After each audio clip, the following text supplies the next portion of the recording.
आपके एमपी ने उनका सेक्सुअल हरासमेंट किया है। और इस स्थिति में जहां घर बसाना पड़ेगा, जहां लोगों को बैठना पड़ेगा न्याय मांगने के लिए, वहां पे बैठेंगे। कितनी दिल की पुलिस है और कितनी भाजपा की पुलिस है। जेएनयू के स्टूडेंट्स तो आपके साथ हैं नहीं, ब्रिजभूषण जी, ना दिल्ली यूनिवर्सिटी के वो स्टूडेंट्स जिनको आपकी पुलिस ने कल पीटा है वो आपके साथ हैं। प्रधानमंत्री का पूरा ट्रोल आर्मी लगा हुआ है इंटरनेट पे इन लोगों को बेइज्जत करने के लिए, इन लोगों के कैरेक्टर पे सवाल उठाने के लिए। क्यों प्रधानमंत्री कुछ नहीं कह रहे, हमको भी जानना है। क्यों स्मृति ईरानी कुछ नहीं कह रही, हमको भी जानना है। स्मर्डरर्स का पैर छुआ जाता है, उनको माला पहनाया जाता है, ये वही रीजन है। क्यों नहीं हुआ पहले एफआईआर दर्ज? क्या एक मूलभूत अधिकार नहीं है कोई महिला के साथ अगर सेक्सुअल हरासमेंट होता है वो पुलिस के पास जाती है? क्यों दिल्ली पुलिस ने एफआईआर नहीं दर्ज किया जब पहली बार उनके साथ गए? फिर दिल्ली पुलिस आती है और जो गद्दे हैं उनको उठा के ले जाती है और जो खाट है उसको अंदर नहीं आने देती है। उसके साथ साथ कुछ लोग यहाँ पे दारू पी के आते हैं, दिल्ली पुलिस के वर्दी में दारू पी कर आते हैं और यहाँ पे खींचते हुए खींचतान करते हैं, बाल खींचते हैं। इसके साथ साथ एक और चीज़ हुई थी कल, दिल्ली यूनिवर्सिटी में स्टूडेंट्स ने कॉल दिया था यहाँ पे जो रेसलर्स प्रोटेस्ट कर रहे हैं उनके समर्थन में एक प्रोटेस्ट का। उस प्रोटेस्ट में जिस तरीके का वायलेंस, जिस तरीके की हिंसा दिल्ली पुलिस ने दिखाई है, एकदम जो ये दिल की पुलिस का हर जगह पे लिखा हुआ है बोर्ड, सीए में इतनी पिटाई करने के बाद में, औरतों की, बाकी स्टूडेंट्स की पिटाई करने के बाद में, इनकी इतनी हिम्मत थी कि हर जगह पे दिल की पुलिस लगाया हुआ था इन लोगों ने। कल इन्होंने दिखा दिया कि ये लोग कितनी दिल की पुलिस है और कितनी भाजपा की पुलिस है। भाजपा की पुलिस है, बिल्कुल भाजपा। किस तरीके से कह सकते हैं भाजपा की पुलिस? वो तो कह रहे क्या या घर बसाने थोड़ी आप लोग आए थे, प्रोटेस्ट करने आए थे, सामान लेके आ जा रहे, बेड लेके आ जा रहे। हम उनसे ये पूछना चाहेंगे कि प्रोटेस्ट कैसे होगा, किधर दिखेगा, कितना लोग बैठेगा, कितने समय से कितने समय तक चलेगा, इसका डेफिनेशन हमको बार बार समझाना वो लोग बंद करें। प्रोटेस्ट तब होता है जब जो तमाम मीडियम्स हैं, इंस्टीट्यूशंस हैं, जो गारंटी करते हैं कि अगर आपके राइट्स का हनन होता है तो आप हमारे पास आ सकते हैं, हम आपको रिलीफ देंगे, जब वो फेल कर जाते हैं। यहाँ पे भी प्रोटेस्ट में इसलिए औरतें बैठी हुई हैं क्योंकि जनवरी में जब वो यहाँ पे आके बैठी थी और उनको जो झूठा आश्वासन दिया था उसके बाद कोई कार्रवाई नहीं हुई ब्रिजभूषण शरण के ऊपर, इसलिए मजबूरन उनको जंतर मंतर पे आके बैठना पड़ा।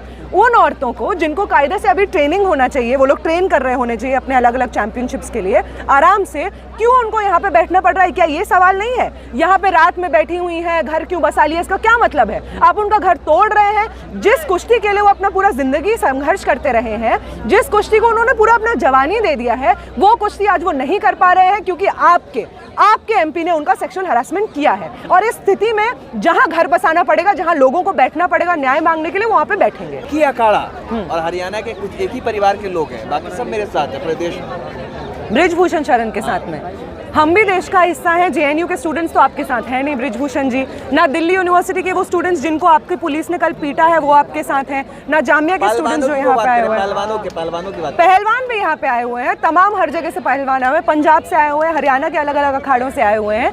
कौन से पहलवान हैं जो आपके खिलाफ हैं, जो आपसे डरते हैं, जो जानते हैं कि आपके ऊपर कितना मर्डर का मुकदमा है, गुंडा एक्ट लगा हुआ है, पता नहीं कौन से दाऊद इब्राहिम का आपने एड किया है, बाबरी मस्जिद का इल्लीगल डेमोलिशन में आप शामिल थे। आपसे डर के हो सकता है वो आपके साथ हो, लेकिन जिन लोगों ने आपसे डरना छोड़ दिया है या उनको मालूम है कि अगर वो डरते रहे आपसे तो जिंदगी में उनका पहलवानी तो आगे नहीं बढ़ पाएगी, वो लोग यहाँ पे खड़े हैं सबके सब। ये राजनीतिक साजिश है, कांग्रेस का कुछ है नहीं, तो दीपेंद्र हुड्डा जो है कांग्रेस के नेता, उनकी पूरी बिसात बिछाई हुई है। हम तो कांग्रेस से नहीं हैं, हम लोग भी आपके खिलाफ हैं। ना विनेश फोगाट का पूरा फैमिली कांग्रेस से है जो आपके साथ थे कुछ समय पहले तक, आज वो आपका असलियत जान के आपके खिलाफ यहाँ पे खड़े हैं, आपके खिलाफ यहाँ पे प्रदर्शन कर रहे हैं। लेकिन ये तो कह रहे हैं ना कि प्रधानमंत्री के खिलाफ नहीं है, ब्रिजभूषण भी कह रहे हैं कि भाई प्रधानमंत्री अगर बोल देते हम इस्तीफा दे देंगे, अगर क्यों नहीं कह रहे प्रधानमंत्री? बिल्कुल, प्रधानमंत्री क्यों कुछ नहीं कह रहे हैं? प्रधानमंत्री का जो तमाम नेता लोग हैं वो तो अलग अलग जगह से भाषण दे रहा है। प्रधानमंत्री का पूरा ट्रोल आर्मी लगा हुआ है इंटरनेट पे इन लोगों को बेइज्जत करने के लिए, इन लोगों के कैरेक्टर पे सवाल उठाने के लिए। क्यों प्रधानमंत्री कुछ नहीं कह रहे, हमको भी जानना है। क्यों स्मृति ईरानी कुछ नहीं कह रही, हमको भी जानना है। क्या लगता है आखिर क्या वजह इसके पीछे? इसके पीछे वही वजह है जिस वजह से कुलदीप सेंगर के ऊपर इतना बीच बचाव का काम चलता है। स्मर्डरर्स का पैर छुआ जाता है, उनको माला पहनाया जाता है, ये वही रीजन है। क्या दो जातियों की लड़ाई है ये, राजपूत और जाट? जो सरकार का पूरा पॉलिटिक्स ही लोगों को जाति के आधार पर, धर्म के आधार पर, अलग अलग चीज़ों के आधार पर बांटने की राजनीति है, वो कभी भी लोगों का यूनिटी नहीं समझ सकती है। वो चाह रहे हैं कि यहाँ पे वो प्रोटेस्टर्स जो एक आवाज़ में ये कह रहे हैं कि ब्रिजभूषण शरण एक सेक्सुअल हरासर है और उनको तुरंत निलंबित किया जाए, उनके ऊपर इंक्वायरी की जाए, उन सब के इसी एक आवाज़ में कहने के लिए लोग यूनाइटेड हैं। हम लोग को जात के आधार पर, रिलीजन के आधार पर बांटना बंद करिए। इंसान की हिम्मत कैसे होती है कि आज के दौर में जब महिला आंदोलन में इतना यौन उत्पीड़न के ऊपर इतना बातचीत होता है, यही सरकार बात करती है यौन उत्पीड़न के लिए, मोदी जी को जब मन करे वो आंसू बहा देते हैं, हिम्मत कैसे होती है बृजभूषण शरण की ये सब बोलने के लिए? कौन लोग हैं जो उसको ताकत दे रहे हैं? उसके बारे में बोलने का जरूरत है। कह रहे हैं कि बजरंग पुनिया का एक ऑडियो वायरल हुआ है, वो कह रहे हैं कि लड़की का इंतजाम करो जल्दी से। वो अब ऑडियो के बारे में मुझे नहीं पता, लेकिन बृजभूषण शरण का कॉन्फ्रेंस करके कहा ये बात। बृजभूषण शरण, अब वो मुझे नहीं पता वो कितना सच है, क्या मुझे नहीं मालूम है सच में, लेकिन बृजभूषण शरण का एक वीडियो मेरे पास है जब वो एक रेसलर को स्टेज पर झापड़ मार रहे हैं। उसके बारे में क्या कहना है? लेकिन बृजभूषण कह रहे हैं कि ये जो पहलवान है संत नहीं है, ये एक इनमें से जेल में भी है।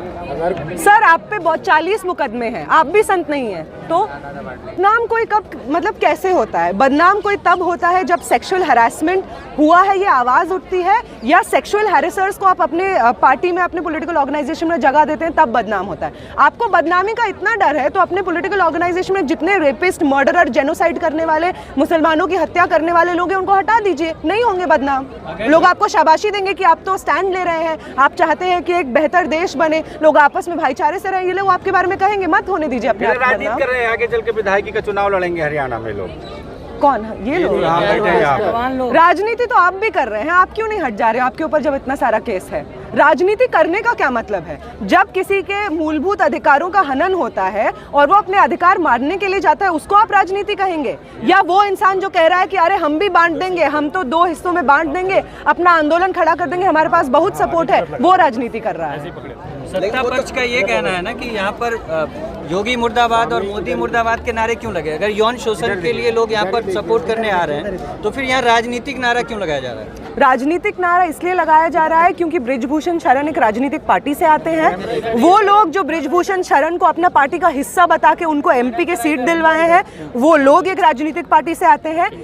यौन उत्पीड़न के खिलाफ क्या कार्रवाई होगी, WFI एज एन ऑर्गेनाइजेशन कैसे काम करेगा, ये एक राजनीति के तहत डिसाइड होता है, इसलिए ये आंदोलन राजनीतिक आंदोलन है। मैडम सवाल ये है कि जब आपके साथ शोषण हो रहा था, इतने दिन से आप कहाँ थे? ये कह रहे हैं बृजभूषण, ये बृजभूषण का, हाँ कहाँ थे? ये सवाल साक्षी मलिक उनकी शादी में आए थे, ये फोटो दिखा रहे हैं बार बार। ये सवाल जो है कि आपने इतना देर में कंप्लेन क्यों किया, ये सवाल एकदम नया सवाल नहीं है। हम लोग बार बार, जब भी, पहली बात तो सेक्सुअल हरासमेंट क्या होता है, अगर हम लोग ये समझ जाएं तो ये सवाल पूछना बंद कर देंगे। सेक्सुअल हरासमेंट ऐसा नहीं, सिर्फ वो नहीं होता है कि सड़क पे कोई लड़की चल रही है और 4 लड़के आपस में सीटी मार के उसको छेड़ दिए, सिर्फ वो सेक्सुअल हरासमेंट नहीं होता है। सिर्फ सेक्सुअल हरासमेंट सिर्फ वो नहीं होता है। सेक्सुअल हरासमेंट का मतलब होता है कि जिस समाज में आप एग्जिस्ट करते हैं, जिन स्ट्रक्चर्स का आप हिस्सा हैं, उस स्ट्रक्चर में सत्ता का ऊंच नीच होता है। उस सत्ता का ऊंच नीच का इस्तेमाल करके आप, बृजभूषण शरण WFI के चीफ हैं, उनका एक बहुत बड़ा तबका है जहाँ पे वो काम करते हैं, एक गुंडे हैं वो, अपने उसके बाहुबली हैं वो अपने एरिया के। ऐसे इंसान जिसके पास इतना पावर है कि उनका अगर मन करे, ये रेसलर्स जो यहाँ पे प्रोटेस्ट कर रहे हैं, इन्होंने खुद अपने इंटरव्यूज में कहा है कि इनको सोशल बॉयकॉट झेलना पड़ा है।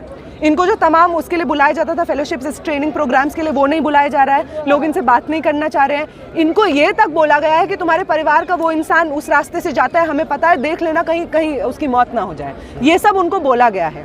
ऐसा इंसान जिसके पास उसके WFI का चीफ, जिसके पास WFI में रेसलिंग के तहत जुड़ी हुई महिलाओं में रेसलिंग कर रही महिलाओं का तमाम फ्यूचर का डिसीजंस है।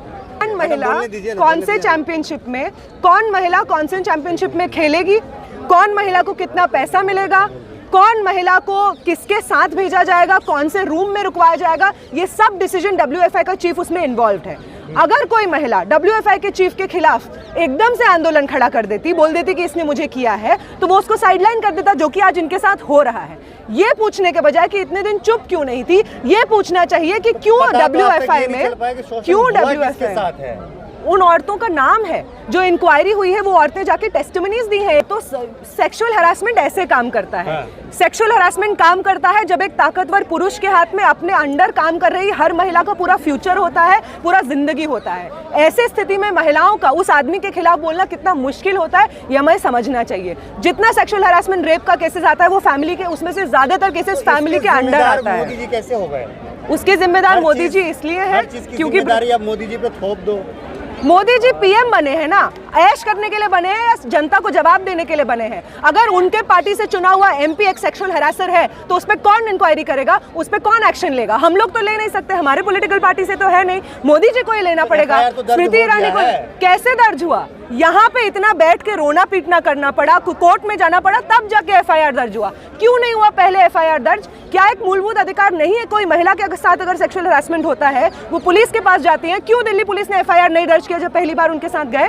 क्यों जाके कोर्ट में जाना पड़ा? ये सवाल होना चाहिए कि क्यों हर मौके पे जितना मुश्किल आप बना सकते हैं न्याय पाने के प्रोसेस को उतना मुश्किल बनाया जा रहा है। और इस पूरे प्रोसेस में भाजपा के अलग अलग नेता चुप हैं, प्रधानमंत्री चुप है। लेकिन सवाल ये है कि लोग कह रहे हैं कि आप लोगों को विपक्ष वाले ने बिठाया है यहाँ पे। हम तो विपक्ष वालों को हम तो नहीं बैठाए, हम लोग तो स्टूडेंट्स हैं। किसने की है फंडिंग? ये तो शाहीन बाग के वक्त भी बोला गया, किसान आंदोलन के वक्त भी बोला गया, हर बार आप यही बोलते हैं। आपके खिलाफ जितना लोग आंदोलन करते हैं, विरोध कर रहे थे। कौन लोग विरोध कर रहे थे? विनेश फोगाट मूवमेंट कर रही थी। विनेश फोगाट शाहीन बाग में बैठी हुई थी, हमें भी दिखाइए। उनके ट्विटर देखिए, उनके जो हाँ हम देखना चाहेंगे, हाँ हम देखना चाहते हैं। तो आप तो दो चीज बोल रहे हैं ना, आप तो ये बोल रहे हैं कि यही लोग प्रोटेस्ट कर रहे थे शाहीन बाग में, फिर बोल रहे हैं कि अरे नहीं ये लोग तो विरोध में खड़े हुए थे। हमने ये नहीं कहा, आपने बोला ना, ये वो लोग बोल रहे हैं। हमने ये कहा कि लोग उस टाइम पे विरोध कर रहे थे उन लोगों का जो पैसा मिलता है। बिल्कुल कर रहे हैं, बिल्कुल कर रहे हैं, वो बिल्कुल विरोध कर रहे थे। और तमाम वो लोग जो हमेशा शाहीन बाग की तरफ या फार्मर्स मूवमेंट की तरफ, किसान आंदोलन की तरफ ऐसे सोच के देख रहे थे कि अरे ये लोग तो फालतू लोग हैं, बिना मतलब के बैठ गए हैं, पैसा दिया जाता है, आज वो लोग पूरा फोगाट फैमिली जिसको मोदी जी बोले थे कि हमारे परिवार का हिस्सा है, वो फोगाट फैमिली जो मोदी जी के खिलाफ कुछ बोलता नहीं था, आज ऐसा क्यों हो रहा है कि मोदी जी के समर्थकों को ही यहाँ पे जंतर मंतर पे आकर अपना न्याय मांगना पड़ रहा है? इसका मतलब यह है कि मोदी जी किसी के सगे नहीं है, वो सिर्फ सत्ता के सगे हैं। और जो इंसान सत्ता का सगा होता है उस इंसान के साथ कैसा सुलूक होना चाहिए इस जनता को मालूम होना चाहिए, आगे आने वाले चुनाव में भी और आगे आने वाले पूरे प्रोसेस में।